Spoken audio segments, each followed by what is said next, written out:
Good evening, ladies and gentlemen, and welcome to East St. Louis, Illinois for the penultimate round of the Apex Infotech Indy Elite Series live here on RaceSpot TV.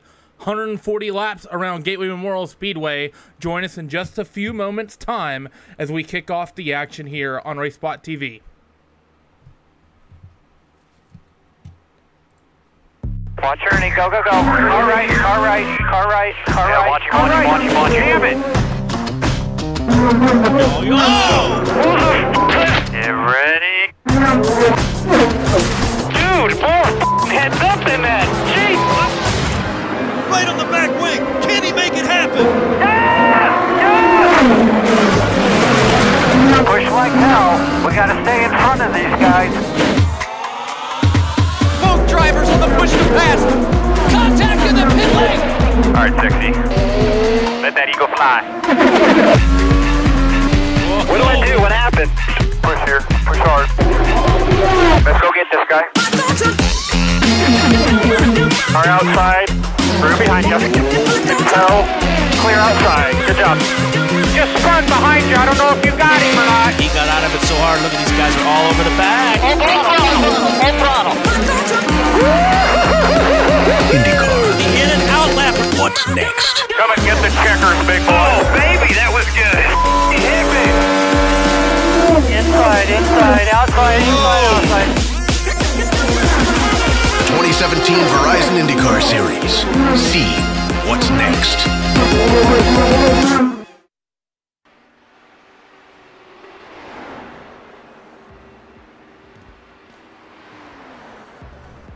Welcome back here to RaceSpot TV as coverage officially starts here from the penultimate round of your Indy Elite Series. Excuse me. This is going to be the Fallen Heroes 140 live from Gateway International Speedway. I am Randy Chineth, just doing the solo today. We're giving Will Vincent the day off as the month of September gets really busy for him. Let's take a look at your weather conditions, as it's a pretty cool 78 degrees Fahrenheit, overcast conditions with a 17 km/h wind. As you can see, located in Madison, USA, officially just across the river from St. Louis on the Illinois side. Qualifying currently underway, as I think I've already said, but let's take a look right now at our championship standings. As you can see, Tim Holgate continues to lead the way with 354 points with a 20-point lead over Andrew Kinsella. Brandon Trost currently sits in that third spot, with Joe Branch fourth, and Tim Doyle rounds out the top five in the points. Adam Dock, Vinicus Gotardello, Tony Schoen, Christian Steele, and Austin S. Petit round out the rest of the field. And taking a look right now, drivers have a few more minutes to get laps done. Right now we're watching Brandon Trost in the number 007. He is currently scored as your leader in qualifying. Let's see if we can bring those up, and that's not going to work. So unfortunately, right now quickest time is by Brandon Trost. We got a couple cars, I believe, on track right now. Andres Elk, he's currently coming off corner number 2 and down the back straightaway, and I believe he's already done his second lap. Yes, he has. And he's on, actually, no, he's on his second lap, so he's working through now. Corners number 3 and 4 down the front straightaway here at Gateway. See it keeping it very tight off the exit. And what's this going to be? It's going to be a 24.447. Good for P number 7 out there on the road as they run. Trying to find someone who's on a hot lap, but it doesn't seem like there's very many. Danley Inch in the number 52 machine. He's currently rolling off from the pit lane, and he's going to start himself a hot lap in a couple moments' time. Tony Schoen hasn't yet to put in a lap, as Danley Inch is going to get this car up to speed here at Gateway through corners number 3 and 4. As I think everyone knows, very tricky circuit here in East St. Louis, Illinois. Down this front straightaway is very egg-shaped circuit into corner number 1 and 2, the tighter end of the racetrack. Gets it down to the bottom and comes off the corner very nicely. Things looking very smooth for him right now. We're going to ride on board on the roll bar, and then into 3 and 4 he comes. Again, getting all the way down to the bottom. Need to be a little bit careful on that rumble strip coming up and off the corner and down this front straightaway. Doesn't keep it quite as tight as we saw Andres Elgin. Is going to be a 24.896. That puts him 17th of 17 runners thus far. So he's currently scored last on the racetrack, and he pushes way wide through the center of 1 and 2, and that's going to end his run here today. So not what Danley Inch would have wanted. Still waiting on a couple drivers, though, to come out onto the racetrack. Tim Doyle and Tony Schoen have yet to put down qualifying times. So drivers have 4 more minutes, as you can see, to put down a official timed lap, and then we will go down once we start gridding down your official starting grid. So it's going to be interesting to see what we have here today. 19 cars, 140 laps is 175 miles out there on the racetrack. So it should provide quite a lot of action around this 1.25 mile racetrack. As I said, very difficult to make passes stick around this place due to the odd nature of the circuit. We sort of have a bit of a lull here. It's a bit like qualifying in the real world when they have sessions, different sessions going on in various series, Formula One as an example, as well as in NASCAR these days with the knockout style qualifying. You get a bit of a lull in the action, it seems, at the moment. And a couple people, they seem to just want to wait until the last moment to put down their qualifying times. I am really interested to see what the number 11 of Tim Doyle is able to do, because Tim is someone who we've seen on RaceSpot TV be awesome in race trim, but just generally not quite able to get things done in qualifying. He tends to make things difficult for himself before the green flag ever officially waves. So gonna have to wait and see. We have 1 car rolling out.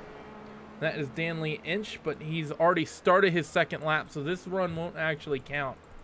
So while he is free to go out on the racetrack and log some laps, none of these laps will actually count towards his qualifying time.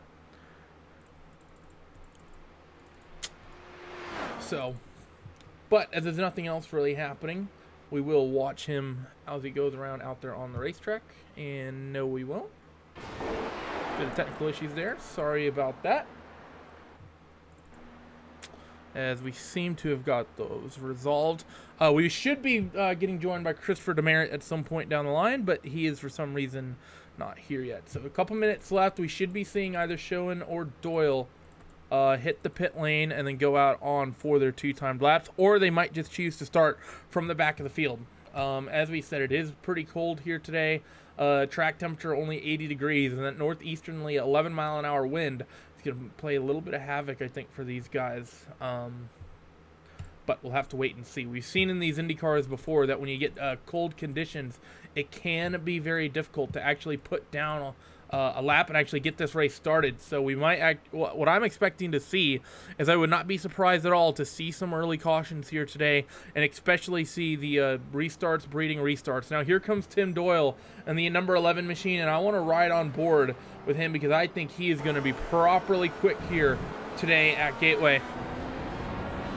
So as he's going to exit the pit lane and come down the back straightaway, let's see what he's going to be able to do into corners number 3 and 4. Looking to just get a good run out onto this front straightaway. He's going to have to cram these laps in. Lap time's about 24 seconds. He's got 40 seconds left. He should have time for at least 1. Might be able to just snag just 2.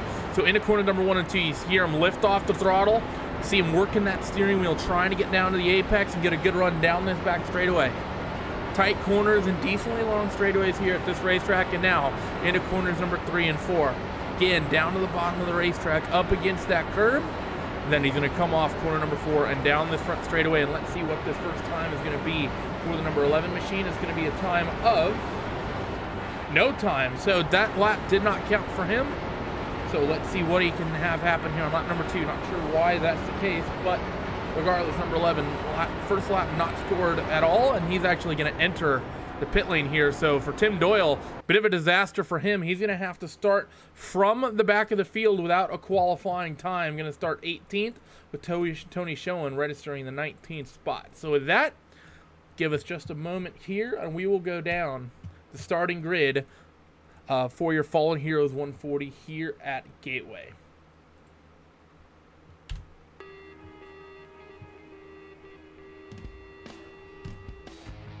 So Brandon Trost is going to take the pole over Adam Dock.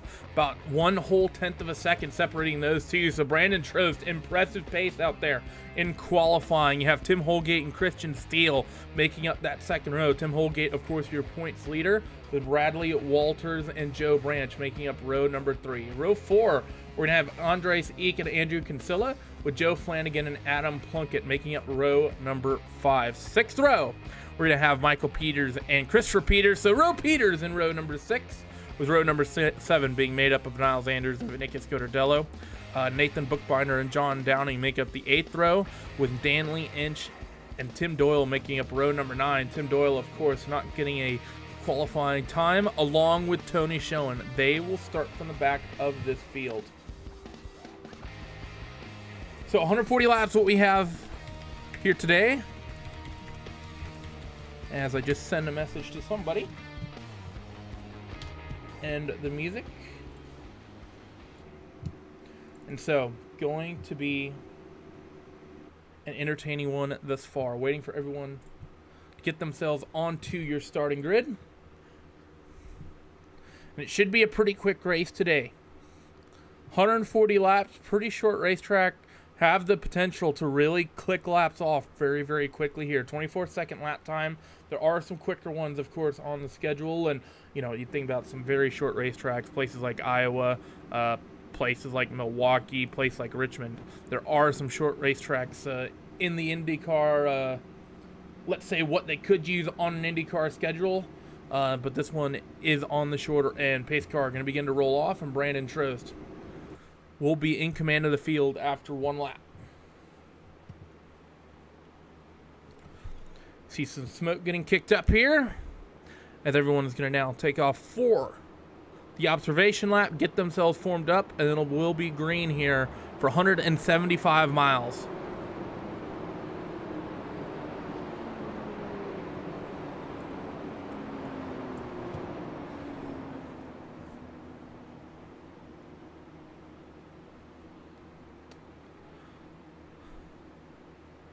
So down the back straight, field is going to go. And here in a moment, it's going to be all eyes on Brandon Trost in that 007, as well as the rest of the field. Predictions are going to be difficult. Tim Holgate in the 06 has been strong. Christian Steele qualifying alongside of him in that second row. He put down the quickest lap in qualifying, however, but that said, or excuse me, in practice, Brandon Trost taking the pole by about 1/10.5 over everybody else. So that said, we should be seeing that iRacing safety car dip on the pit road.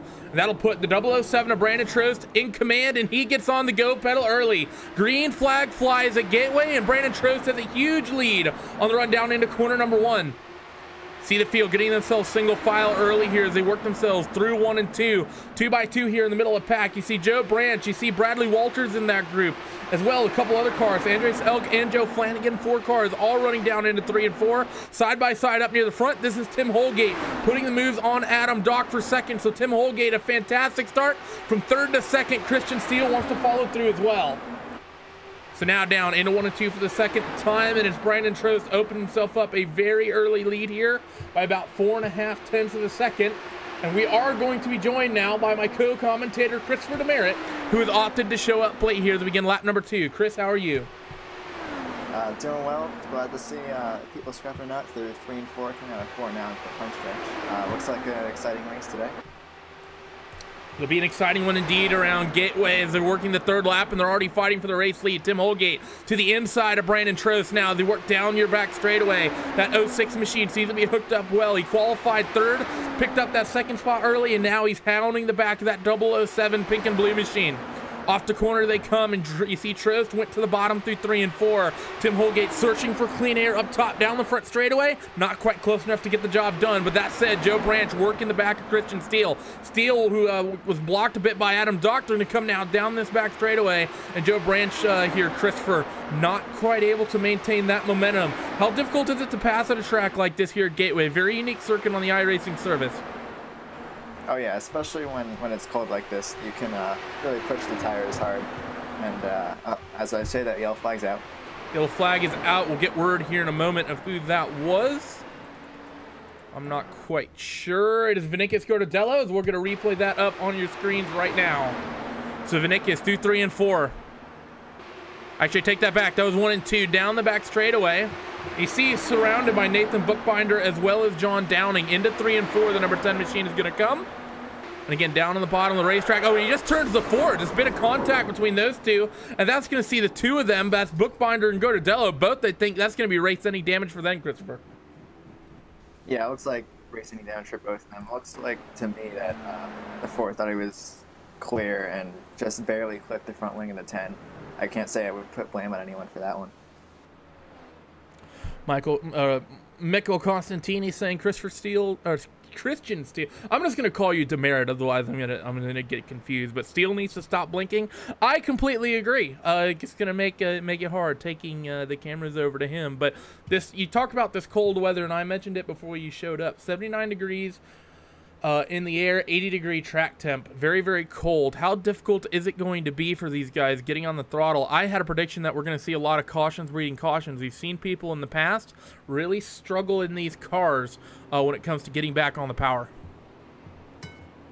Yeah, definitely getting the tires at the temp is definitely a lot more difficult when the track's cool like this. But, you know, I would say probably after the first corner, the car comes in really well and stays that way for the whole entire run. So just pretty much that first corner and restart is where it's going to be dangerous. So they work through 1 and 2. Brandon Trost still practicing. His Apex is running over the curb there on the inside of 1 and 2. Let's take a look at some of the early movers here in just a moment. There it is. So early movers here, Niles Anders, big gain here off the start of that. Niles Anders up 5 spots from where he started, from 13th up to 8th. Fantastic run from him as we're going to move ourselves down now the graphic. Tim Doyle also up plus 5 spots. Tony Schoen up 3. Those two drivers of Doyle and Schoen did not set qualifying times. So we're seeing some good gains from people already. We have the likes of Doyle and Anders up 5, Schoen up 3. Yeah, there's definitely a lot of movement in the back. I saw actually a few drivers at the back pitted, including Tim Doyle and Schoen and other drivers around them. I believe everyone from Joe Flanagan and back pitted, so that's something to keep in mind, and they have a lot of fuel. Not sure how the fuel strategy is going to work right now, but that's something to keep in mind. So you see right now Joe Flanagan about on back is where we're expecting the drivers who came down pit road. Flanagan currently scored 12th on the racetrack. So him and back is where everyone came down pit lane. I will say that's somewhat interesting, though. You see lights go out on the pace car. We're going to be getting going green here in a moment. Interesting to me that Tim Doyle would choose to come down pit lane. I would figure he would want to keep the track position he gained after having to start all the way in the back to Merritt. Oh yeah, I would say track position would be more important than topping off after 6 laps, especially this early in the race. That said, field is going to work themselves now down this back straightaway. And then again here in a couple moments, Brandon Trost will be put in command of the field once again. We saw some rocket ship starts from some people, and let's go on board. We're going to ride on board with one of those people who got a fantastic start. That's going to be the number 06 to Tim Holgate. So riding on board with him, and you see the 007 going up to the top side of the racetrack. That's because on these single file restarts, you are technically allowed to pass around the outside. Pace car comes in, Trost gets on the go pedal, the 06 gets on the go pedal. We are green here again at Gateway International Speedway. So starting lap number 9 and into 1 and 2, they're going to come. Watch what Tim Holgate tries to do here. Very wide entrance. They come right down to about the middle of the racetrack, and then again up off the corner down this back straightaway. Holgate not getting quite the jump I think he would have wanted, but him being the second place car, Trost being the leader, he's always going to be and have the advantage. That said, they're fighting for third. That's Adam Dock and Christian Steele. And Steele, fantastic move off corner number 4, gets down to the inside of Adam Dock, and into 1 and 2 they're going to go. And Steele has the preferred line down there on the bottom. Will he be able to make it stick? Joe Branch lurking as well. And actually that number 99 of Adam Dock, very good off the top side of the racetrack. And now Steele's going to have his hands full with Joe Branch into 3 and 4. Top side seemed to be a little bit better through 1 and 2. What happens through 3 and 4? Seems like on entry the bottom's good, but Joe Branch going to get a momentum down on the front straightaway to Merritt. Yeah, Holgate going down to the inside in turn 1 did that last lap, and Trost able to hold on the outside. It looks like it's closer this time, but Trost is still going to hold on to it on the outside. There was Adam and Trost both looked pretty solid on the top in 1 and 2. So So Holgate's going to try to work the cutback. Well.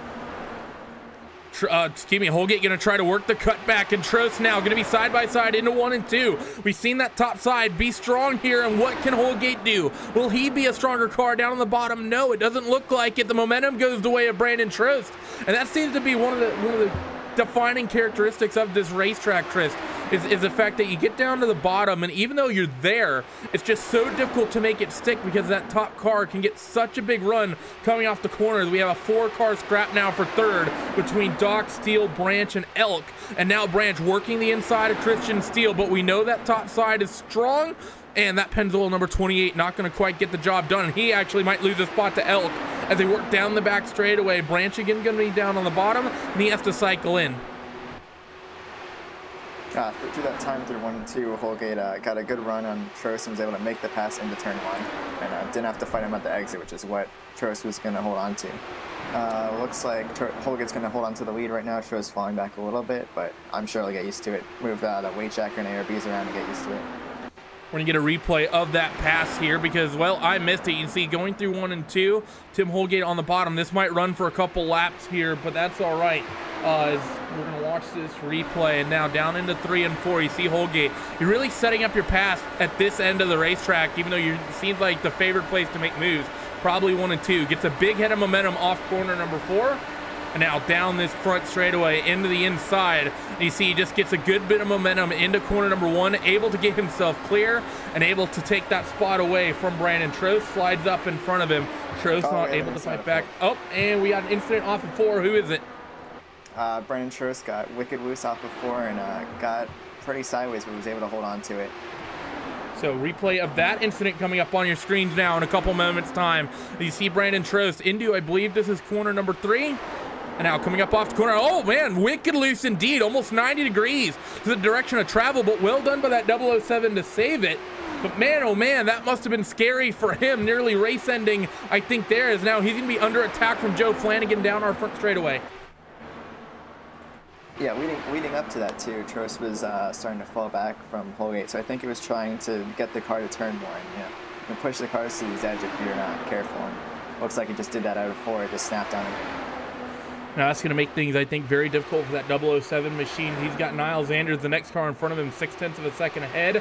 And then you get to that huge battle pack, and you see Adam Dock very slow on the inside line down the front straightaway. This is actually going to bring Niles Anders into this. So what was a 3 or 4 car scrap's going to turn into 5. You see Dock still slow. Did Dock get damaged somewhere?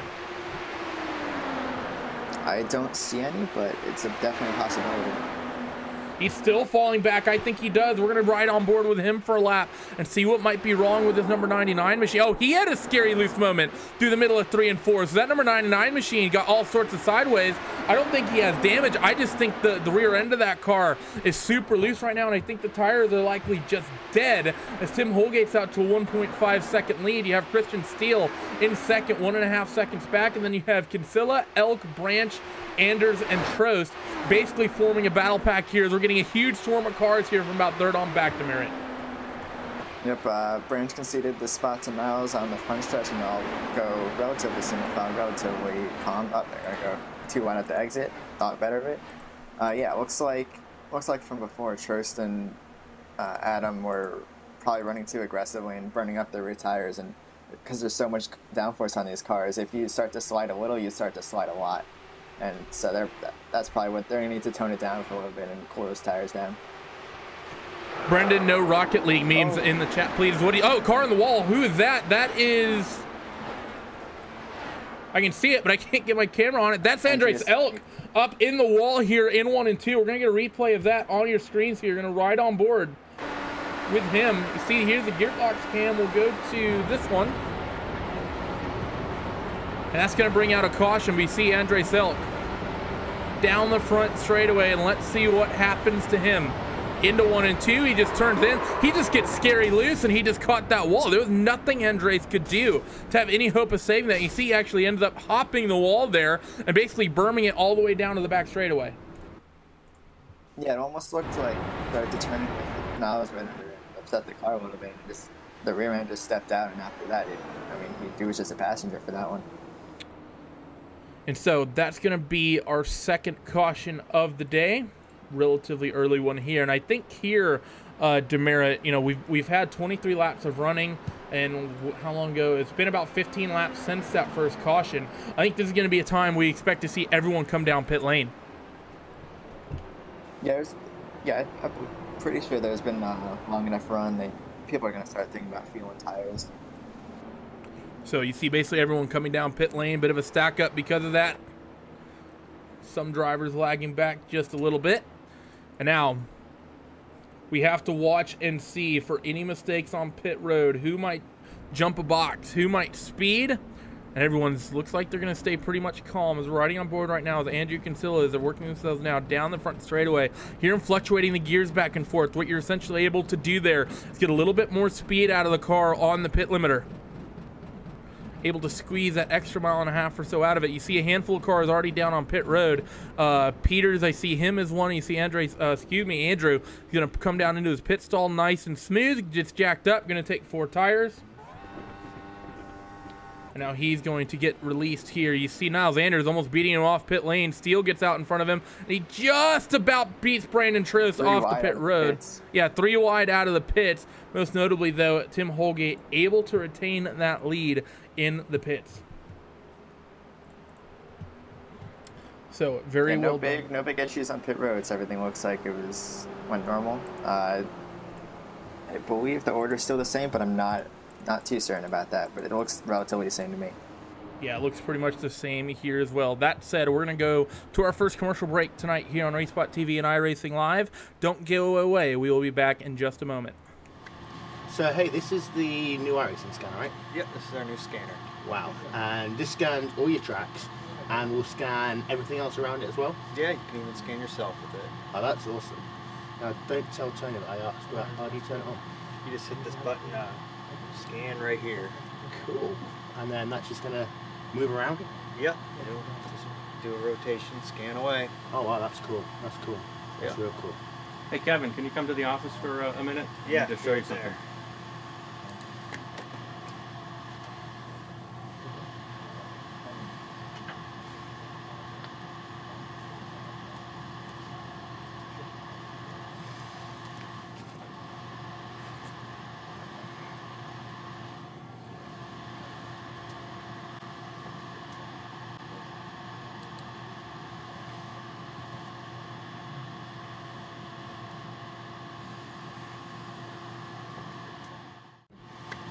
So, hey, this is... So there you see the Will Vincent scan special from his trip to the iRacing offices. And if you'd like to see that piece of content, well, too bad. As Tim Holgate continues to lead here. Would you like to see that piece of content, Demerit? Hey, I'm just waiting for the new Will Vincent model. I don't know where it is yet, but I know I keep writing forum posts about it. Well, Will Vincent has a new job model. He's recently got a promotion at his work, and he's now officially become an assistant teacher. So, congratulations to our colleague at RaceSpot TV. Good job, Will. Good job, Will. As looking to see lights go out on the iRacing safety car. So, back to green flag conditions here in just a moment. Already 26 laps under the books. Yes, YT Biggs, it might be hard to believe, but black people commentate on RaceSpot broadcast too. Would you believe that, Christopher Demerit, if you hadn't seen it for yourself? I believe it. Well, I mean, I already know it's true, so that is true. It's hard for me to say, but it's true. Yes, yes, Nigel. Not only was it Will, but it is Will indeed. But yeah, that's what Will Vincent looks like, and it's always funny when the threads on iRacing pop up and Will posts a picture of himself, and people are like, "Oh, I didn't know you looked like that." But regardless of that fact, Tim Holgate in command of your field here at Gateway, working lap number 26 of 140. Lights will be out here in a couple moments' time. If you guys want, we might be able to see what Hugo Louis looks like here shortly as well. I'll explain that if we get another caution. But iRacing pace car getting ready to come down onto pit lane. Let's see, what can Tim Holgate do from the pole position? We saw him restart in the second spot earlier. Gets a good jump. Christian Steele has slid himself into that second spot, and Brandon Trost has worked himself up back to third. So into 1 and 2, they're going to come. Steele up on the top side, fighting for second. Trost looks down to the bottom. No momentum to be found there. And you see in the back, Joe Branch fighting with Tim Doyle. So Tim Doyle's done a fantastic job here, Demerit. From 18th up to 7th there on the racetrack. And he now works on the back end of Niles Anders, who pushes it a little wide on the exit. Doyle might get a good run down this front straightaway into 1 and 2.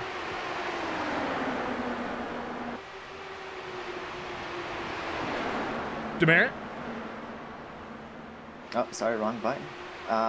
Yep, Christian Steele got a good run to Tim Holgate on the front stretch, but just kind of let it out, and it looks like he's content with just sticking behind the front, that wing of Tim Holgate, and saving a little bit of fuel. Still all single file coming up. Tim Trost is getting challenged by, let's see, Kinsella. By Kinsella. Yep, Kinsella's on the bottom. Trost is really good on the top, and looks like he's going to hold on to it. There's going to be a drag race on the 3. So drag race down your back straightaway, and Andrew Kinsella has the bottom. Trost on the top, very close racing through 3 and 4, and off the corner they come. You see the bottom of that racetrack where you want to be. Kinsella does a fantastic job to prevent the undercut from Brandon Trost, and now they're going to come into 1 and 2. Both cars going to be single file, so no challenge from either of them just yet. Meanwhile, Tim Doyle has gotten around Niles Anders, as did Joe Branch. So the two of them put that number 98 machine behind them, and Tim Doyle now up in net 13 spots. This is what I talk about, Demerit, in this championship. I mentioned the fact that Tim Doyle always starts off himself on the back foot on these races. He's one of the most competitive guys in the IndyCar community. However, he just seems to always struggle here in qualifying. I think he'd win a lot more races if he could qualify in the top 10 as opposed to starting on the back, as he so routinely does. Yeah, it's become a common theme that Tim Doyle will start from the back, whether it's just he doesn't qualify at all or just qualifying back there in general. But yeah, he always, then race starts and he always just charges through to the field. But yeah, he definitely finished better if he was starting up in the first few rows.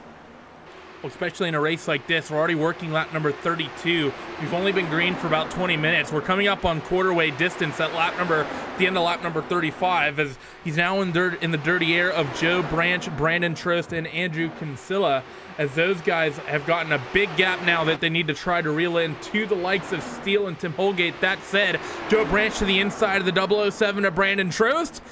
And now Branch should be able to get a good run here. Trost wasn't so hot. They're going to go 3 wide. Tim Doyle going to force the issue on the bottom into 3 and 4. And this is going to be difficult. Joe Branch lifts out of it in the middle, but a fantastic move by the 11. That car is hooked up to put himself behind both Branch and Trost in a single corner. Trost is going to try to fight back in the bottom of 1 and 2. But if that number 11 machine is any good on the top here, is nearly as good as they're going to be 3 wide again off of corner number 2. Doyle's going to stay clear, and Branch gets a good run. Because Trost had to lift out of it, Branch is going to be able to fight now down this back straightaway, and he's going to actually slight contact, slides up into Niles Anders, and you see both the 007 and the 98 in the wall. Caution flies for the 3rd time at Gateway.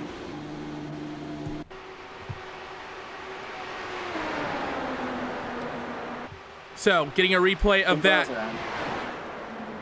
Doyle's around 2. Up in 1 and 2.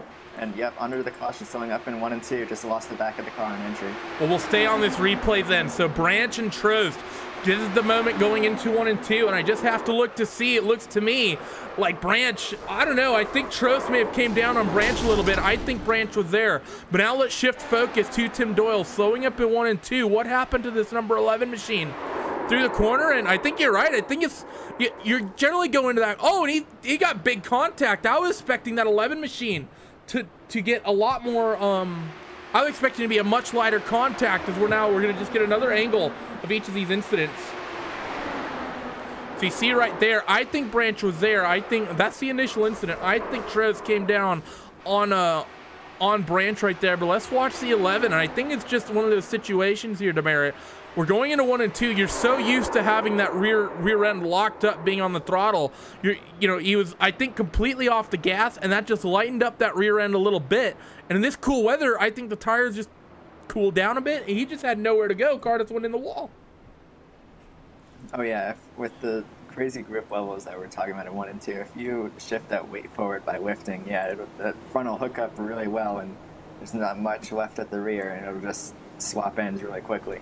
And you'll just be going backwards into the wall. And here comes strategy choices. You see most of your field on pit lane Christian Steele, Kinsella, Branch, Peters, most of everybody down on pit lane, but there's one notable exception, and that's the number 06, Tim Holgate. Adam Plunkett opted to stay out, as well as, take that back, John Downing is 2 laps down, but Tim Holgate chooses to stay out here. Demerit, do you like it? Do you hate it? You know what, I'm going to say I like it just for the interesting aspect of having multiple strategies. I'm pretty sure that Tim Holgate went for clean air more than anything. I'm sure he has the math down right, but I don't have those numbers on me right now. But, well, we'll see what happens with Tim. So, interesting there from the number 06 machine. How big do you think tires are going to play out at a racetrack like this? And important to note, one of the other cars that stayed out is going to choose to come down pit lane. So Adam Plunkett, who was going to be maybe a slight buffer for the 06, he chooses to come down pit lane a lap later. Here's a question for you, Demerit. Why do people do that? I see it in some of the other series as well, the NASCAR-related series, the trucks. People will stay out an extra lap and then just come down pit lane anyways. Are they just wanting to guarantee themselves to start from the back, or what's the thought process there? Yeah, it could be as simple as just wanting to start from the back, or it could be forgetting. I mean, at Gateway, you need to take that access road into pits. He might have just forgotten to, and then decided that staying out was worse off than pitting a lap later. I can't think of a situation other than pitting to get to the back that I would do that on purpose, though. So, very unfortunate indeed. It could just be one of those things where if, Adam Plunkett, he qualified 10th, only 19 car field, and really with actually you think about it, only 8 cars on the lead lap. He's not really losing much by opting to do this. He could just want to start a little bit further in the back. Actually, but that said, he's going to lose a lot of track position here on this restart, as I believe we'll be getting the 1 to go signal here in just a moment. So, entertaining and interesting race thus far. A lot of drama up and down the field. See a couple of other people coming down pit lane. Those guys either laps down or they're just restarting from the back anyway. So they just want to get themselves topped up.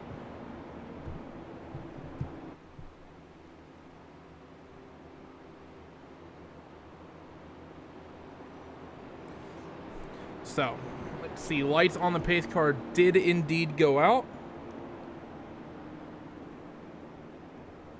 So, 1 to go right here.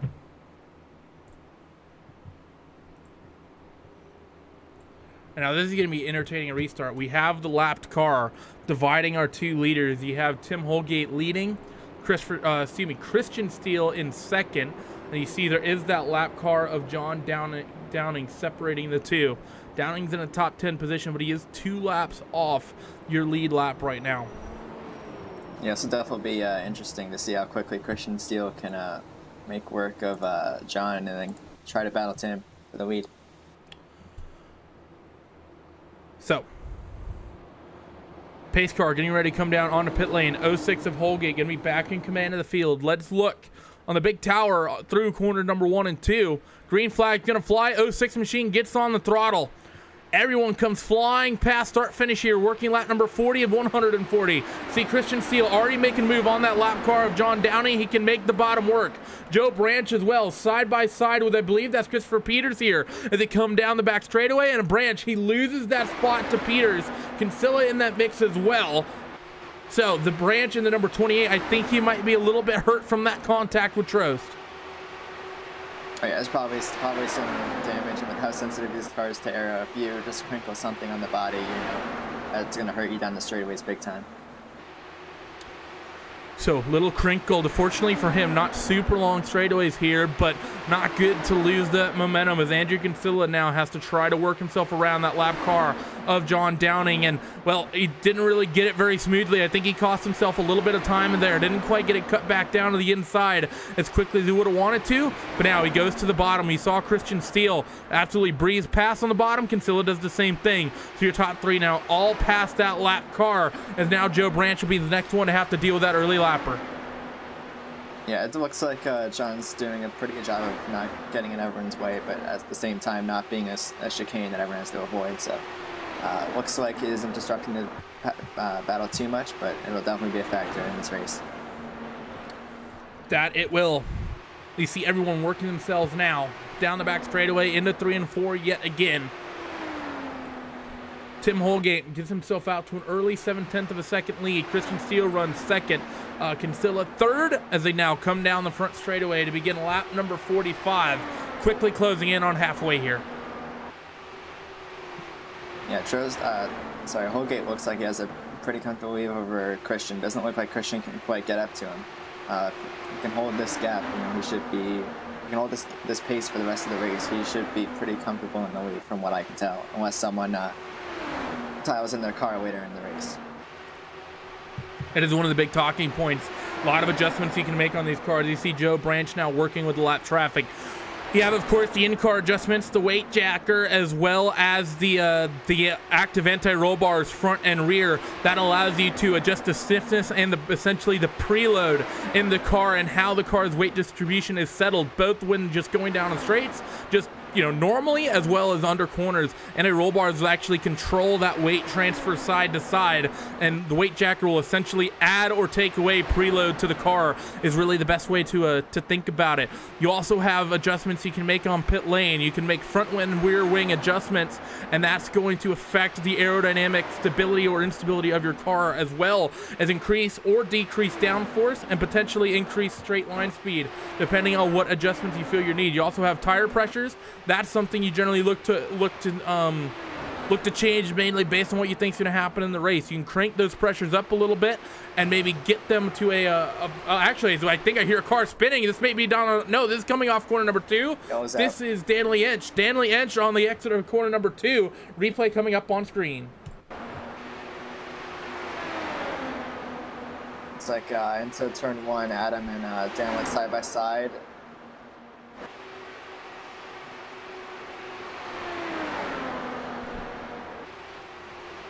So side by side, Danley Inch up on the top side. A little bit of contact, 52 goes around. That's one of the things that can happen at a racetrack like this, Demerit, especially as tight as that exit gets. Oh yeah, that exit's pretty tricky, as you can see right there. Depending on what kind of line and what kind of run you want to get off the corner, you and the car on the bottom. The car on the bottom wants to slide up and get some of that grip that's on the top. The car on top wants to diamond the corner. It's just two cars going for the same real estate in that one. And split strategy again. We see Tim Holgate going to come down onto pit lane. I think this is a good call. Only 7 cars are going to be on the lead lap after that incident, Demerit. So I think for the 06 machine, he'll be able to get himself back out onto the racetrack in a relatively competitive situation, not lose a lot, but get himself fresh fuel and fresh tires. Yeah, there's not too many lap cars on the track right now, but there are a few lap cars that are still running from damage before. We'll see how Tim manages that once the restart happens and tries to catch back up to the rest of the field. So with that, we're going to step away yet again here on RaceSpot TV and iRacing Live. We'll be back in just a couple of moments.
Welcome back here to RaceSpot TV and iRacing Live. We have timed that well as lights go out on your iRacing safety car. We'll be going back green here in a moment's time. As we said, Tim Holgate, he opted to come down pit lane and he's going to restart from the 6th position.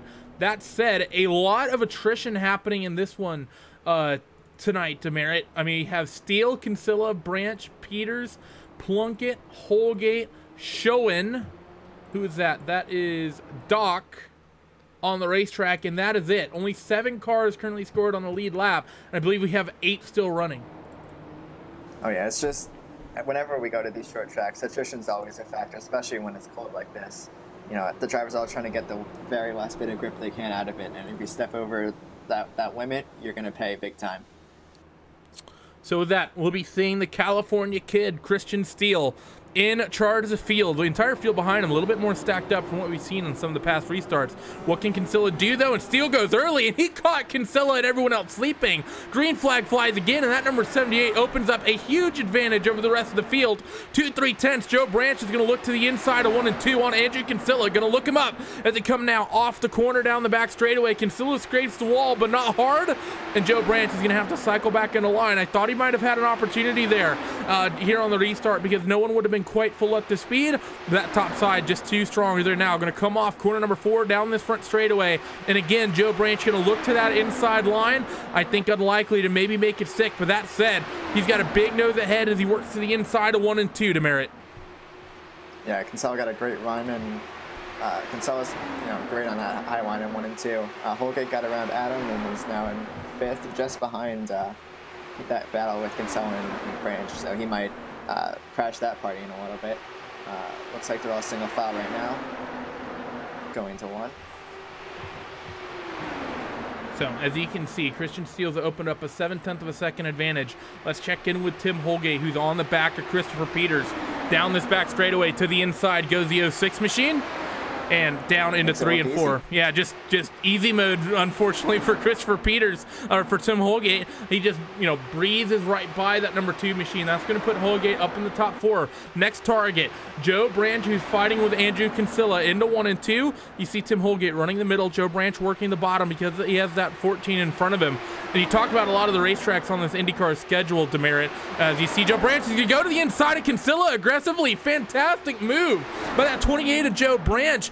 We saw a similar move earlier with Brandon Trost, just one of those things where you can't leave that inside open going into 3 and 4, Demerit. We saw a similar situation at Texas. Holgate gets around to the outside of Kinsella as well, so both Branch and Kinsella make huge mistakes. Excuse me, Kinsella makes 2 mistakes in the span from the entry to 3 to the entry at 1.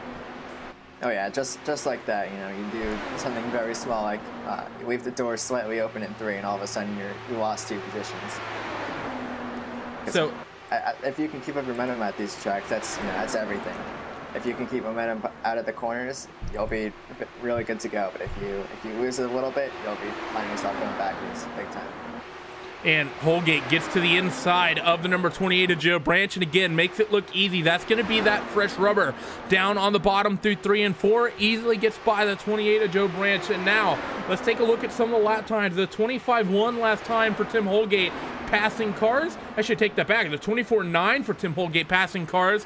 Christian Steele just did a 25.0. So that number 06 machine, I think he's got the strategy pretty perfect right now, depending on how the field numbers work out. And that 78 easily lets the 06 machine through. Actually, I take that back. Steele is damaged. He slapped the wall coming off corner number 2, and I thought he might have been a light contact. That number 78 machine is toast. Oh yeah, that. It doesn't look like much, but it's worth a good amount of speed on the straightaways, unfortunately. With how streamlined these cars have to be, if you get any kind of wrinkle in that side pod, you'll add a bunch of drag onto your car. Replay up on screen of your at-the-time race leader scraping that wall off too, and there it is. It's not a very hard hit for the 78, but it's enough. Gonna really upset that car, and you've seen since the amount of spots he's lost. Let's see now, who is he currently behind? Well, he's fallen way back. He's currently behind, I believe that's John Downing, and he's actually really slow down the back straightaway.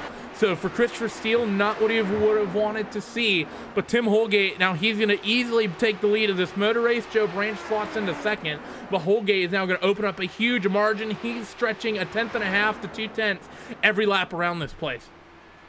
Oh, on lap 60, as Christian Steele was going into turn 1, got a little bit loose on the high side, probably from that damage, upsetting the balance of that car. Had to slow up down 40 miles an hour, and is getting back up to speed now. Actually, Christian Steele's in the pit road. That isn't a huge surprise to me, actually. If you see that number 78 come down on the pit lane, let's see what he's going to opt to do. Is he going to take repairs, or is he going to call it a day? Is he going to now come into his box, and you see the car drop off the jacks, and he's going to sit there for a while, I think, until that car is actually repaired. So unfortunate day for Christian Steele. I think a race he potentially may have had, well, he would have had an opportunity to fight for the win if he had maybe the better strategies. We got deeper and deeper into this motor race, but we're currently at a situation where there's 7 cars on track, I think, running, and we have 77 laps to go. I think there's a very good chance we're green to the end here, Demerit, unless people are really struggling with the tires after about 20 to 30 laps. Yeah, we could definitely see this one go to the end green. Maybe cold tires coming out of the pits will definitely be an issue to look at, because that pit road's pretty difficult when the cars don't have much grip. But other than that, I could see this race going green. Now, talking about this pit entry, you say that here at Gateway, it's a very, very difficult pit road you have to try to get down onto. With the fact that we have such a cold session, as the tires get, as you go deeper and deeper into the race, will that cold session actually help deeper in the run? Because we know early on it's a struggle getting those tires up to optimal temperature, but because those tires, the deeper you get, they're already hot. Do the cold temps help them? Yeah, they definitely help the tires last over the run. The trick's just getting enough the temperature. The cars can hold speed for longer because you can push the tires and the track will cool it down faster. So you can pretty much push the tires harder than we could if it was sunny, let's say. But I think coming out of the pits is going to be where there might be some half spins or spins, because the tires aren't up to temperature yet, and that pit road's flat. That pit exit is flat, rather. Well, this racetrack could be defined as flat, I think. You see Tim Holgate logging another lap here, and it was a 24.9 for both of your top two. So Joe Branch doing a good job to reel that gap back in. But this is one of those situations that Holgate's known for, Demerit, just the fact that he opens up this 2-second or so advantage, and that 06 machine, he isn't going to just full-blown push. He will look to maybe open up that gap if he can, but the 06 machine, he gets into these situations, he's much more likely to start saving fuel and just basically relaxing and maintaining that gap rather than trying to make it grow. Oh yeah, at this point in the race, personally, I would just dial it off a little bit. I saw what Christian Steele did. Christian Steele just got a little bit too aggressive in 1 and 2 by himself, and now he's out of the race for, clipping the turn 2 wall, and we still have most of the race left to go, and so getting to the end is going to be key. We mathematically have most of the race left to go as we're working lap number 69 of 70 in 2 laps time. It's a good thing you said that when you said it, because that'd be an incorrect statement here in a couple laps. But you see Tim Holgate now through 1 and 2, and he actually had a fantastic lap last time by. 2.5 tenths is what he opened up over the 28 of Joe Branch. And so you guys saw Will Vincent's face in that ad earlier. That ad's been floating around for a while, of course. Hugo will probably yell at me for using it, but we'll be able to see Hugo Luis's face, because those who haven't heard the news, myself and Will Vincent will be working this year's 25 Hours of Thunder Hill, working the broadcast with the Endurance Radio guys like the Brennan Kingsmerrick and JT Nami, the whole group over there. And, well, Hugo's getting married next year, so as our little gift from RaceSpot to Hugo, Coanda's chipping in as well, a couple of other groups, Evolution Racing Team as well. We're going to be flying Hugo out to meet myself, meet Will, and who knows, might show up, see 25 hours of racing, and see what America and California is like. So, follow the RaceSpot social media feeds, Facebook and Twitter, and you will be able to see what Hugo Luis looks like when that eventually happens. Aren't you excited to see Hugo Luis's face? I mean, you're gonna have to give me a reminder when that happens so I can follow all the social media of that event, because that sounds pretty fun. Well, the links are currently on your screen, so get social with us on RaceSpot TV and on both on Facebook and on Twitter. And of course, all of our broadcasts follow all the happenings that happen on iRacing. So, this race, though. It's sort of, this is going to be a slow burner, isn't it, Tamara? You see Adam Dock, he is just on pit lane, and he just is now coming off pit lane again. So Adam Dock not having a very good run of it as well. And that car still doesn't look like it's quite driving right. Currently scored 13 laps down. But this is going to be a really slow burner because we only have 6 cars on the lead lap, separated by 14 seconds. And it's about a 3-second gap between them. The closest cars on track are Andrew Kinsella and Christopher Peters, and that's about a full second gap. Not really close enough to be considered a battle. Actually closer to about half a second. Yeah, it's getting pretty spread out here. Colgate's continuing to just pull away from everyone else pretty much. There's that 3-4 follow train. It's pretty much the closest action that we have right now. But it's interesting to see how these guys split up the fuel loads from the rest. Whether they want to, take a full load and burn all that way through, and then take a short fuel stint at the end, or break them up equally. So we are going to actually chat with a driver who's opted to join us. We are now joined by Mr. Dan Lee Inch, driver the number 52. Dan, race not going quite the way I think you and a lot of other people would like. What happened to that number 52 machine? I believe we saw that in an incident coming off too with another car. Dan? Well, we'll see if we can talk to Dan here shortly. RIP interview attempt, but we will try again here in a few moments' time on RaceSpot TV and iRacing Live. So, big gaps opening up, of course. 4 seconds right now is the gap for the race lead between Tim Holgate and Joe Branch. Andrew Kinsella, another further 5 seconds back. We have Christopher Peters down on the pit lane, and this is a bit early, I think, right here. Demerit, he last came down pit road, I think, the last caution, lap number 51, currently working 76. With the limited fuel, would you imagine be a 25-lap run? I guess you could do a 25-lap run. That seems pretty short on a short track like this. Maybe should be closer to about 50, right? Yeah, should be around 50. I mean, I can try and look up the number. I know the weather's going to influence that fuel number a lot. They're going to be on the road a lot more than when it's hot, and they're going to be using a lot more fuel. But yeah, it should be around 40 or 50 laps.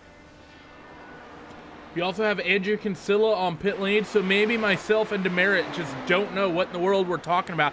Actually, could this be them coming down pit lane now so they don't have to refill to the end? That very well could be. Because we are at 61 laps to go. Yeah, it could be that, where they, as soon as the pit window opens, they're going to take it, get those fresh tires, gain some time back, and hope for a caution to gain them time. So that's going to reduce us now to 3 cars on the lead lap, and at the current rate he's going, Tim Holgate's going to make it 2 here in about 10 laps time, and actually Joe Branch, he's going to hit the pit lane. So everyone comes down here early, except your race leader thus far. So a lot of cars on pit lane here. 31 of Tony Schoen, he hasn't stayed out, so this could be a disaster for a lot of people depending what happens here.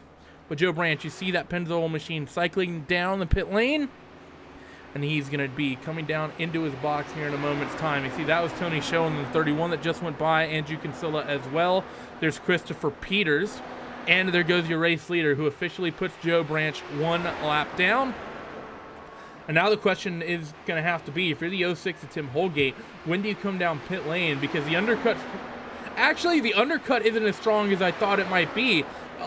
Holgate's quickest lap's only been a 24.6, and he spent most of his time in the 24.8 to 24.9 bracket. He's only losing a couple tenths off what his average speed's going to be, so I don't think Branch is really going to be able to stretch a huge amount on this 06. It doesn't look like with this weather that there's a huge advantage to doing the undercut. Maybe there's just it looks like they last pitted on lap 37, so it just might be time to come down for pit road for them. Could very well be. Actually, that's a good point. That's not the last time those guys pit. That group pit at the last caution, lap number 39, didn't they? Because that one was everyone but Holgate, and then the next caution after that at 15. So that's a good point. So that's basically lap 38 to lap number 83. So that's 45 laps? Yeah, it should be, looks like, if I take away the cautions, I think that's 35 laps that Joe did. Let's see. Let me do some math really quickly. So Demerit's going to attempt to do some math. So this is not going to end well, everybody, as we got about 55 laps to go, and we're in the middle now of a of sort of a strategy period. And Tony Schoen currently following around with Christopher Peters, and well, Tim Holgate's getting ready to essentially put the field a lap down with the help of this strategy, of course. Tim Holgate working down the back straightaway, and he's actually going to opt to come down pit lane. So here comes the 06 on lap number 86. Now this is early for the 06 of Tim Holgate, because we do know that he just came down pit lane at that last caution period not that long ago. But what he's going to want to do here is he's just trying to cut off the undercut for the likes of the 28 of Joe Branch. So you see right now, Tim Holgate, he's working himself down the pit lane. Here's Joe Branch into 3 and 4. There's a 1 lap difference here. So although he's come down the front straight and passing Tim Holgate now, this is just to get the lap back. He's still scored in that 3rd spot. Tony Schoen is going to be scored as your race leader, as he has yet to come down onto pit lane. Tim Holgate turns into the box, gonna get jacked up, take 4 fresh tires and fuel. Joe Branch works himself into 3 and 4. Tim Holgate rolls out of his box and now into corners number 1 and 2. Here comes Branch now down the front straightaway, and that, Demerit, that's a huge advantage that Holgate has, even though Branch just did the undercut. Yeah, it does mean. I mean, just looking at their laps to see their in-laps, Tim Holgate was faster by almost a whole second on their in-lap. So, I mean, just time gain on the pits for that one. So we're going to get an attempt number 2 here at our interview, and we're now joined again by Dan Lee Inch of the driver of the number 52 machine. Dan got a big incident there off of 2 pretty early on. Yeah, it's a shame too, because I had one of the best cars I've had all year, and that really hurts. I knew I was going to be okay for the race in the long run, and wasn't even pushing it that hard, and apparently impatience prevailed. And out talking about this this racetrack today, very cold weather, a lot of guys struggling, not a lot of cars even left running really. I believe we only have 6 or 7 cars really out there on the racetrack still. Are you surprised to see that level of attrition? I mean, normally at a track like this we tend to see a lot of cars drop out, but this has sort of been, you know, in terms of attrition, been a huge percentage of the guys DNFing tonight. Yeah, and Gateway has got a real problem there with 1 and 2, coming out of 2 especially, and we saw that even in the real race. Will Power, I mean, right off the bat, he spins out, so you know it's got to be tricky. But again, I think a lot of what we're seeing tonight is impatience. A lot of guys trying too hard to get around other people or stay with other people, and they forget how long this race really is. I think they just needed to calm down a little bit and take their time. And well, this of course the penultimate round of the championship, and in 2 weeks time we will be having the final, the Lionheart Retro Series 325 from Pocono. What do you think you're going to have underneath you, Dan, for that race? Actually, I'm looking forward to Pocono. I've usually got a pretty good setup for that race. I don't think I'll be up there with the likes of Ludicrous Speed and Absolute Zero and all those guys, but I think I'll be all right, and we'll have some good fun at Pocono.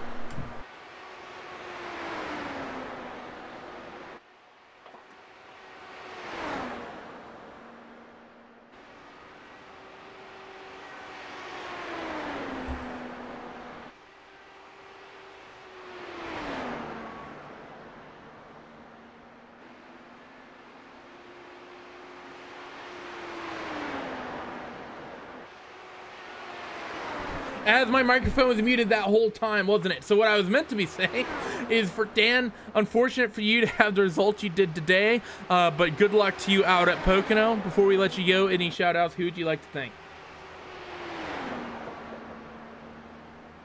Well, of course, my company and Steve Caston's company, websportsradio.com, we're sponsoring the race tonight. We're glad to honor our fallen heroes. That's what we do this for.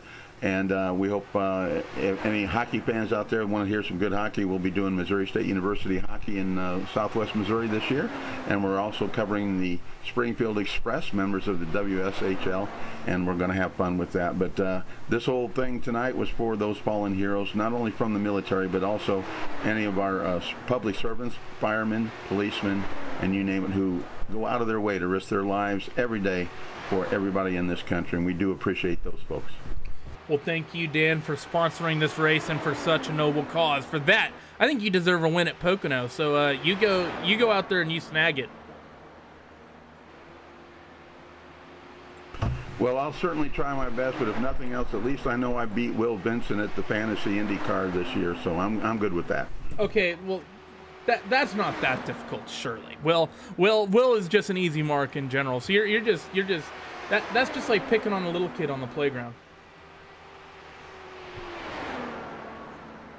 Oh, now you make me feel guilty, but I'm not going to feel guilty. Yeah, don't feel too guilty. It's Will Vincent after all. But we're going to let you go, Dan. You have a good rest of your evening. See you in a couple weeks. And so, hey, thank you, and thank you for all the work Race Spot TV does for us, too. We sure do appreciate the coverage. You're, of course, welcome here today. Will should be back for the finale in a couple weeks' time, so hopefully you can get a little bit of payback and throw some shots back at you. But we're gonna let you go, Dan. We will talk at you later. So, getting back to the race coverage, not really much happening right now, is there, Demerit? Went through the pit stops. Order hasn't changed too much. Tony Schoen went the longest on his run and held the lead for a little bit before pitting. Other than that, cars are still pretty spread out, just logging laps at this point. Yeah, it's the closest fight on track right now, for those who might be wondering. About 2-3 seconds out there on the racetrack. That's between Christopher Peters and Andrew Kinsella. That said, I take that back. I thought Peters might have been bringing that gap down, but they're running roughly equal lap times. It's fluctuating back and forth a little bit, but it is relatively stable. So really there's not much to talk about right now. 6-second gap between Holgate and Branch. And then you get a 7-second gap back to Kinsella, few seconds to Peters, and then Adam Plunkett is a further 4 seconds back. And then it's 1 lap down to Tony Schoen, and then a further lap down to John Downing. And then everyone else pretty much no longer running. You get to the likes of Christian Steele, Adam Dock. Those cars are 30-plus laps down right now. So, as we said earlier, going to be a bit of a slow burner, but we're going to step away for a few moments' time here on Race Spot TV and iRacing Live. So you enjoy yourself some side-by-side here in just a moment.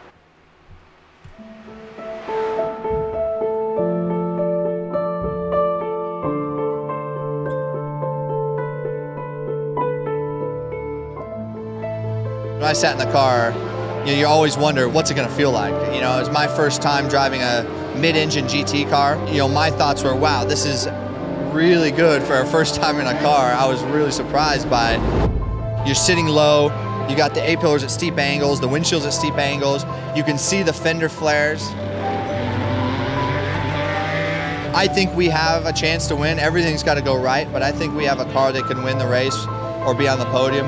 But can you imagine how cool that would be to go back 50 years later to the year and do it?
Welcome back here to RaceSpot TV and iRacing Live as coverage well, actually, I don't think we're on iRacing Live, but welcome to RaceSpot TV as coverage continues here from your Fallen Heroes 140 and your Apex Infotech Indy Elite Series here from Gateway. We still have a bit of a slow burner.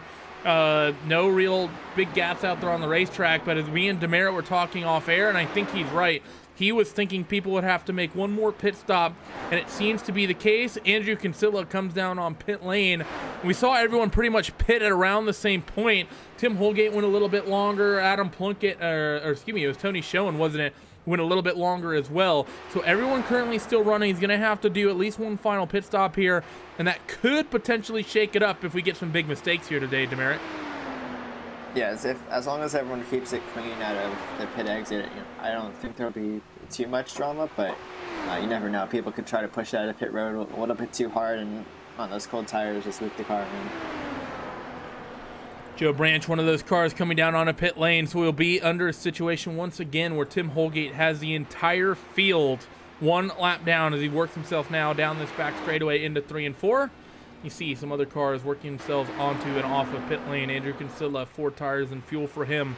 Likely not topping up to the absolute brim here, but taking what they can. And actually, this might be one of those situations, Demerit, where would you consider taking full fuel, just given the gaps that, no real point in trying to cut it close? I think I wouldn't cut it as close as normal, maybe like add a gallon or 2 off of what my calculations tell me, but I don't think I would just go to the point of adding a full tank. But that's just me personally. Yeah, but what do you know? I know how to go backwards on pit road. That's true. You know how to go backwards on pit road, and you know how to do a single stint and win Le Mans. I mean, we won Le Mans, so that is true. So still waiting for Tim Holgate to come down on pit lane. He worked himself off that second From my corner. very rough math, I think Holgate has around 10 more laps on fuel, but I mean, at he this could come point, down it whenever. comes down to, yeah, and the people, Schoen, Branch, Kinsella, Peters, they all came down. I think that was more out of them. Tim Here he Holgate comes. He's this time. He's gonna come down right here, and this is smart. This isn't necessarily him pitting for fuel. This is him just trying to cut the undercut of Joe Branch, because Joe is sort of within that window where if he lets Joe run a lot of laps before he comes down pit lane, Joe could reel that gap back in. So I think doing this early, even though he's overall going to have a heavier car to the checkered flag, I think this is just smart just to make sure that 28 machine doesn't undercut him on the old tires. Oh yeah, and especially on this low field, we're going to see Holgate and Branch put down some pretty fast times compared to what they were doing before, just because they have 20 gallons of fuel, or 20 laps of fuel, excuse me, just on board. So let's see what's going to happen here. They're both going to be scored on the same lap, and you see Tim Holgate, he already rolls himself through 1 and 2 on the pit exit. Joe Branch just now coming off of corner number 4, so it's going to be, I think once he gets back up to speed, it's going to be roughly the distance between corners number 1 and 2. Actually, a little bit further than that even. It's going to be about a straightaway is going to be the gap between your number 28 and the 06. You have Tony Schoen, who still owes us a pit stop as well, running out there on the racetrack. Actually, he pit. Did he pit? He already pit, didn't he? On lap no, I 90, take that back. On lap 91. So yeah, he does still owe us a pit stop here. I had my live timing messed up. That was my fault. I was going to be really confused how the 28 or the 31 lost that much time. So that was actually a pass for position, and that's one of the most notable things that's happened in the race in a while. So those two have that brief encounter, and now it's basically back to business as usual as we're coming down into the final 20 laps of this one. Yeah, I'm just honestly interested to see how fast Holgate can wheel this car around the track with low fuel and clean air. Wait, what do you think this is, a time attack session? I mean, could be. I mean, for the 06, that's more or less what it's been for a while. He's sort of, he had that pit stop where he got new tires and he blitzed the rest of the field. And this, I think, would have been a very interesting race if Steele and Doyle hadn't had their problems. But I think those two most notably, the fact that, I mean, the number 11 machine was super strong coming through the field, and Steele was super quick as well. I think if we don't lose those two, I think this race is a lot more interesting. Not only maybe, you know, maybe Holgate still dominates, but you'd see a lot more. You'd see, you know, Joe Branch I don't think would be all on his own. Tony Schoen I think would likely have someone to race with, and even Andrew Kinsella. I think this would overall just be a more entertaining motor race up and down the field. Oh yeah, if there were less incidents towards the beginning of the race, there would be a lot more competition and battles, just and strategy going on right now. And right now, everyone's pretty much just spread out, pretty much anchored in place, and where they're going to finish, as long as there's no big, huge mistakes. So these guys, and actually, I want to get some of your input here, Demerit. We're going to ride on board with Holgate as he comes down the front straightaway. Walk us around a lap here at Gateway. Yeah, coming down to turns 1 and 2, lift the throttle a little bit, get the car settled, and then power back on up and out of turn 2 is actually pretty much go up the hill. Beware of the tires unloading, and down the backstretch. And turns 3 and 4 are definitely a lot easier, flatter, and the turning radius is larger, meaning you can hold more speed and back down the front stretch. And now watching, he's going to work on the lap car of John Downey. You see him go to the inside. And even though Tim Holgate's so quick, not able to make that move down on the inside, and he doesn't really get a good run either. I think we're likely going to see him go for the undercut. So actually, no, he's going to look to the inside, and Downey's going to give it to him. So that's just good blue flag awareness there by John Downing. Gives that number 06 machine the position. And now Tim Holgate, 15 laps to go in this one. Yeah, on that lap that we followed with Tim Holgate, he had a 24.610, which was his fastest lap of the race. Probably got that. I know how to pick him. Go ahead. No, I was just saying he got that draft to the line, put down a fast lap for the time trial attack. Well, there you go. Of course, some time trial series out there on iRacing. Off the top of my head, I can't remember what they are, but there's a couple championships coming up in this season where there are cash prizes. I know one of them is about a $1,000 or so cash prize. I think it's 2 of them. Do you remember what they all are, Demerit, off the top of your head?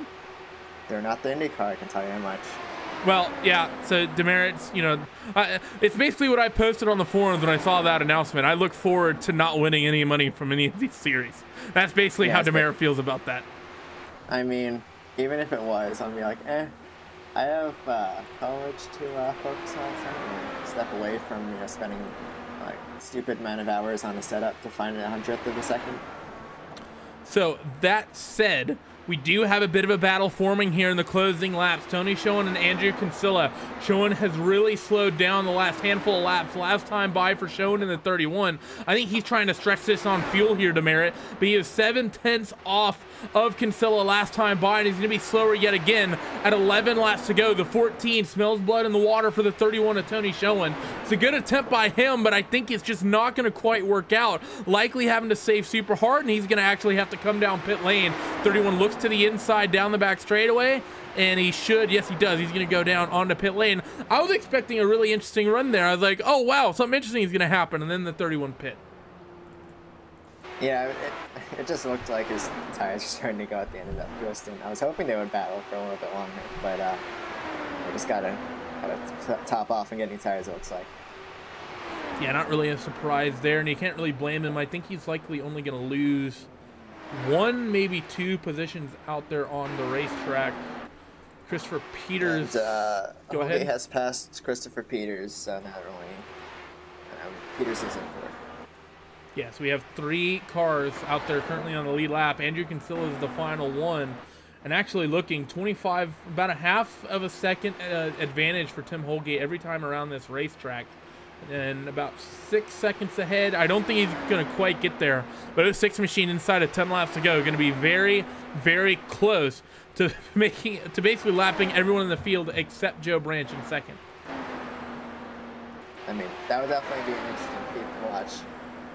It doesn't look like he's, it'll be close. It doesn't look like to me like he'll be able to pull it off then. So 06 of Holgate down the back straightaway, approaching 5 laps to go here in the Fallen Heroes 140 in your in your Apex Infotech series, the Indy Elite series.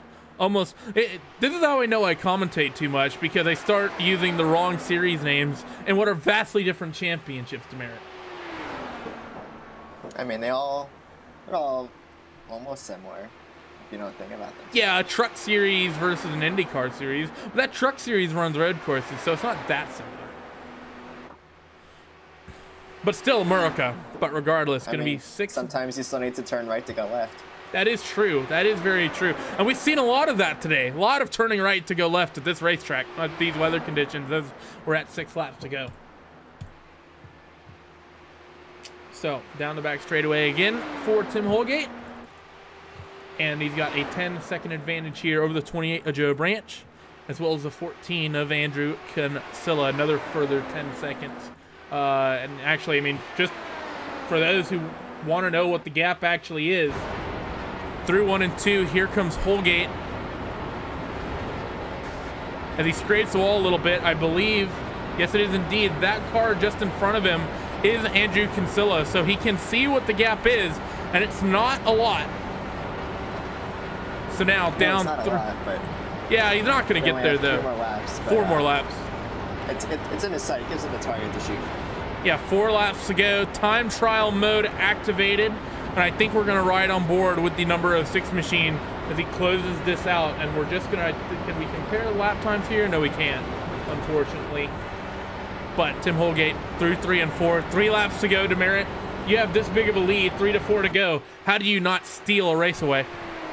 If you know what I mean. Oh, you just have to, make sure you don't dive the car way too hard into the corners. At this point, you can wet off more than usual in the corners and still not throw away too much time that you lose a position. But taking the car home at this point is the most important thing. And it doesn't look like Holgate's car is. It looks like Holgate's car is pretty well balanced over this long run. It's not too much panic going on in his mind about keeping the car going straight, which is always good, especially on these cold conditions at this short track. He is getting very close to the back of Andrew Kinsella. We're going to ride on board yet again. He's going to take the white flag here on RaceSpot TV, and you see the gap has come down considerably. White flag in the air for race leader Tim Holgate. He works through 1 and 2 here for the final time. Down the back straightaway, he's going to come. Now into 3 and 4 for the final time. Tim Holgate, the number 06 machine. You see him closing up there on the number 14 of Andrew Kinsella. Not going to be quite enough, but he's going to win here at the Fallen Heroes 140 in your Indy Elite Series. Congratulations to him and Joe Branch. Pretty much going to comfortably come home in that second spot. You're gonna work down the front straightaway. He will take away P2, and the last car we have to see finish today, rounding out the podium, the number 14 of Andrew Kinsella, off corner number 2, down the front straightaway, and he will snag a podium here today. And because everyone else 1 lap down, that should be everyone currently scored complete, and indeed it is. Everyone coming down on towards pit lane. That said, Tim Holgate's going to take him down towards the start-finish line, and the 06 machine, we should see some burnouts and some donuts here on RaceSpot TV. And that 06 machine celebrating the big victory here today, Demerit. Oh yeah, definitely a dominant victory from what I could tell. I got that questionable pit strategy call before, but it seems to have worked out well. From what I could tell, he was pretty much the fastest car out there on the track all day. Definitely earned it. So he's going to go and do himself the demerit victory lap, and we're going to go down your post-race results live here from Gateway.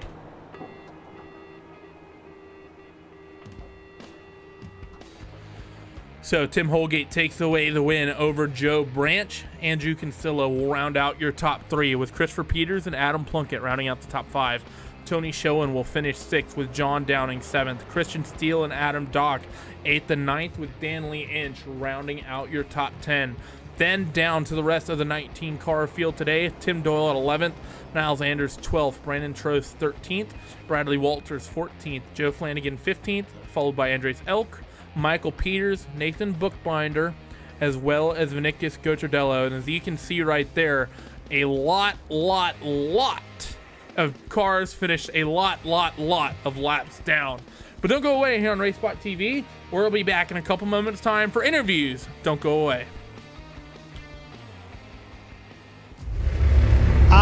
racing. You wanted the best, you got them 4 abreast. Often imitated, never duplicated. The greatest show on dirt, the World of Outlaws.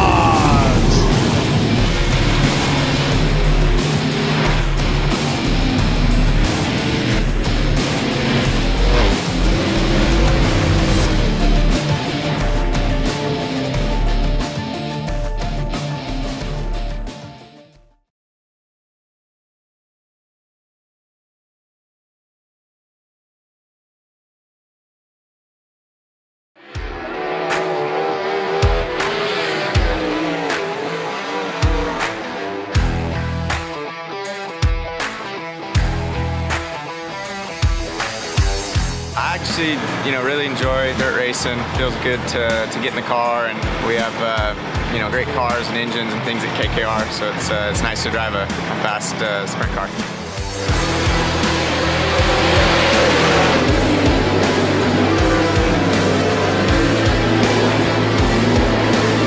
Couple of separate lines developing. 3 wide action on a turn 2. Craig Kinzer, Casey Kane, and Garrett Pittman going at it.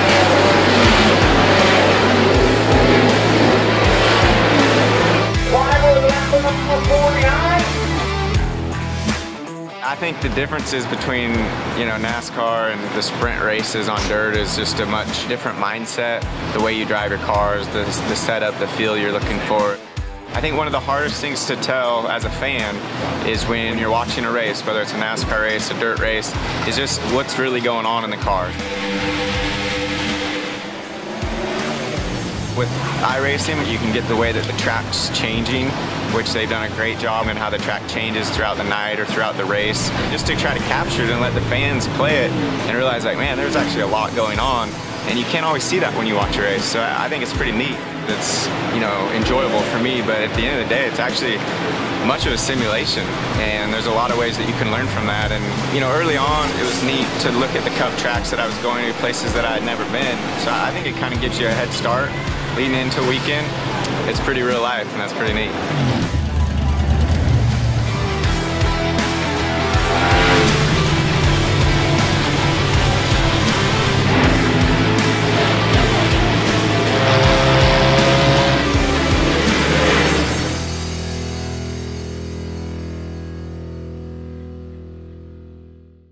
Watch Ernie, go, go, go. Car right, car right, car right, car right. Watch him, watch him, watch him. Damn it! Get ready. Dude, bull heads up in that. Jeez. Right on the back wing. Can he make it happen? Yes! Yes! Push like hell. We gotta stay in front of these guys. Drivers on the push to pass. Contact in the pit lane. All right, 60. Let that eagle fly. What do I do? What happened? Push here. Push hard. Let's go get this guy. Car outside. We're behind you. Control. Clear outside. Good job. Just spun behind you. I don't know if you got him or not. He got out of it so hard. Look at these guys are all over the back. Full throttle. Full throttle. IndyCar. In and out lap. What's next? Come and get the checkers, big boy. Oh, baby, that was good. He hit me. Inside, inside, outside, inside, outside. 2017 Verizon IndyCar Series. See what's next.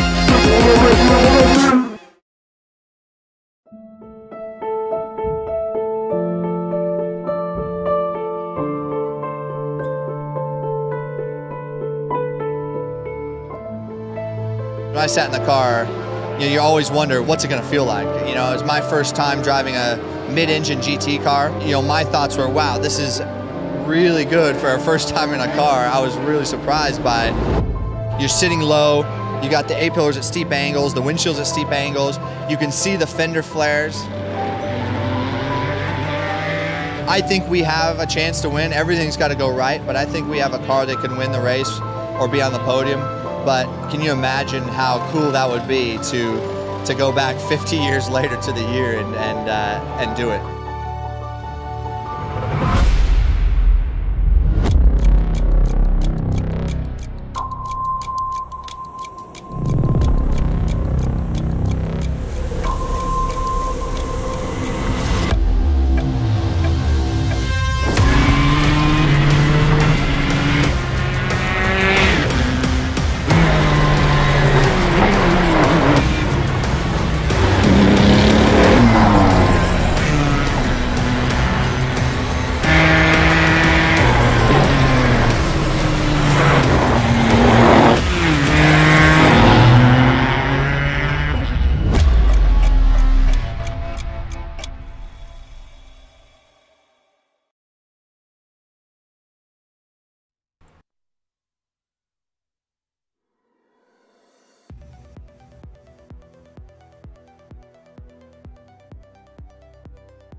I've had my microphone muted the entire time. I am not a smart person. Welcome back to RaceSpot TV and iRacing Live. Post-race interviews coming for your Indy Elite Series. That's the second time I've done that today.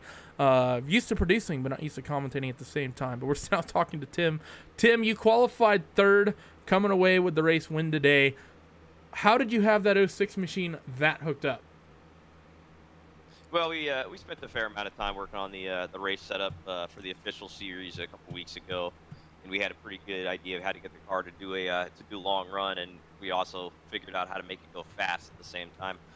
Qualifying was a little disappointing. Had a little bit of trouble getting it down low as I wanted to in 1 and 2, so we started out a bit farther back than we wanted to. But our car was probably one of the best cars I've ever driven, so we were hooked up the whole race, and it turned out to be kind of a snooze after we got some clean air and race went green. So all in all, definitely happy to get the win. Now, of course, one of the big updates coming, this race happening at the very end of week 13, coming to the start of a new season. And the big talking point for the entirety of the oval community is that new surface model. How did that impact that race at all today? Could you, even though the race was so spread out and you weren't really fighting with people, could you feel the differences in grip in different lanes with the fact that hot fix came in, or do you think you might have to wait until Pocono to maybe really feel it? Well, I think with a small field like this, we're probably not going to see too much of an effect. I didn't notice too much. We slowed down a little bit. I ended up turning my fastest lap of the race at the end, so I didn't notice too big of a change. I didn't ever change up my line too much. We pretty much just ran as we had been through the entire practice. But yeah, I think that the dynamic track is a really cool thing. I think it's going to have a bigger impact on bigger fields and probably heavier cars on smaller tracks.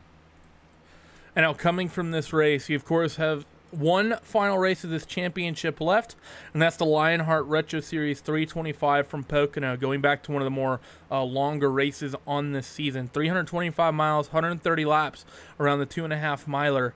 You have a 30-point advantage coming from this race now with your race victory. Stretched 10 points over Andrew Kinsella.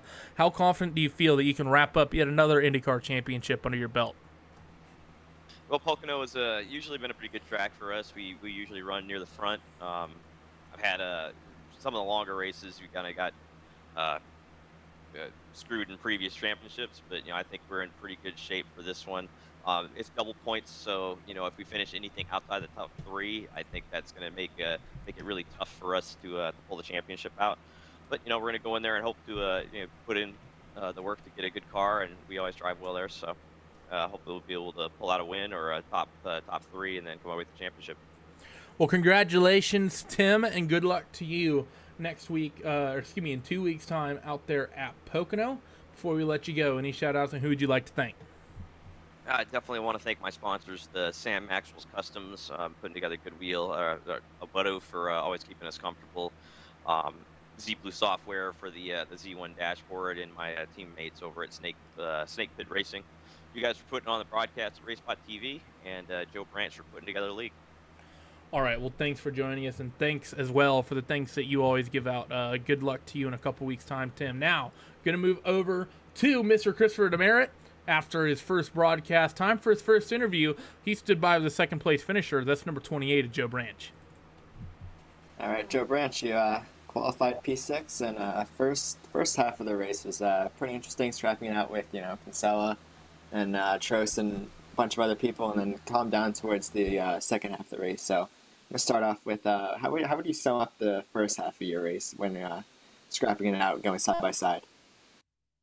Oh, it was a lot of fun. It was hard to pass, as always. I felt like I was faster than those guys that I was stuck behind, but I mean, getting the pass done is a whole nother ball game. I knew we had the long run car through practice, so I felt like that became pretty apparent.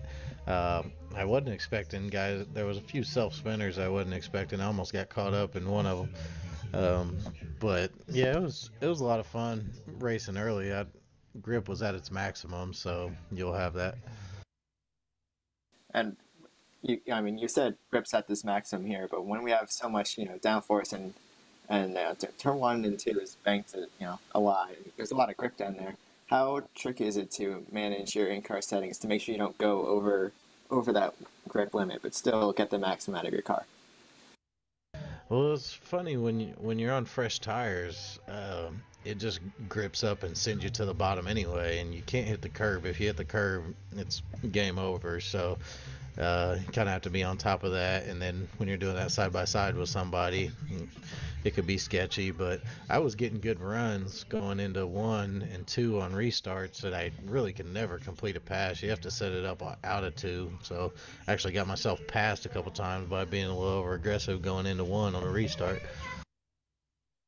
Oh yeah, it's definitely getting that run out of 2 would be key once you can set that pass up. And then the second half of the race was a bit more calm. You just what was your plan for the second half of the race? Just running around, saving fuel?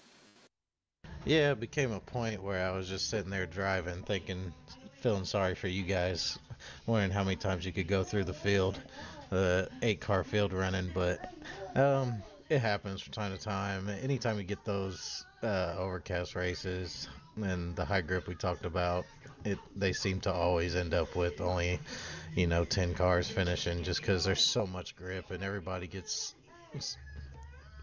so close to each other, even if there's still a big difference between the cars. Right, everyone's strapping out for every little bit of grip and track position that they can get. Any sponsors that you want to, or people that you want to shout out, Joe? I always want to shout out to you guys. Appreciate you hanging with us. The Web Sports Radio for helping out with this race and coming on board as a title sponsor. And then, of course, Apex Infotech for their support all season. We have one more to go. With a little help from the Lionheart Retro Series, it should be a good finale. Are you looking forward to Pocono? I always look forward to Pocono. I updated the standings. We got 4 guys that could win the championship still, so it should be fun. Yeah, sounds like fun. All right, thanks, Joe. Thanks for putting this week together, too. And I'm going to step over to Andrew Kinsella, started P8 and P3, rounding out the podium. Andrew, how was your first half of the race? It was pretty exciting, I'll tell you that. I scraped the wall on my second qualifying lap, so I think I qualified 8th or 9th. So had a little bit of an interesting time getting through. There was a couple of 3-wide situations that I thought was a little bit excessive, but at the same time, you gotta, at a track like this, take advantage of the fresh tires when you can. So especially going 2 wide with Joe through 3 and 4 a couple of times, it was nice, close, clean racing, and it was a lot of fun. And then I guess behind me, sort of as that was happening, all hell kind of broke loose, and we lost most of the field. Yeah, it's just so easy here. I just want to grab a little bit more grip and end up just spinning out. I talked to Christian a little bit after the race, stepped aside and talked to him. Could you speak a little bit to, like managing, grip levels in the car and trying to balance out your car during the race? Yeah, I mean, I'll tell you, whatever Joe and Tim have done to their set, hats off to them, because for us, I mean, you saw what happened with Brandon and Adam. Their set was just that little bit looser than ours, and they were spinning off of the corners like nobody's business. And so we had our set a little bit tighter than theirs, and we were able to keep all 4 wheels pointed in the right direction. But the trade-off was we were burning off the right front, so I was constantly adjusting in the car to see if I could find a way to make it go quicker. I was going up on the weight jacker, down on the front anti-roll bars, anything to get a little bit more grip in the front of the car towards the end of the run. And you saw that for some reason we were just losing tons of time to Tim and Joe at the end of the run.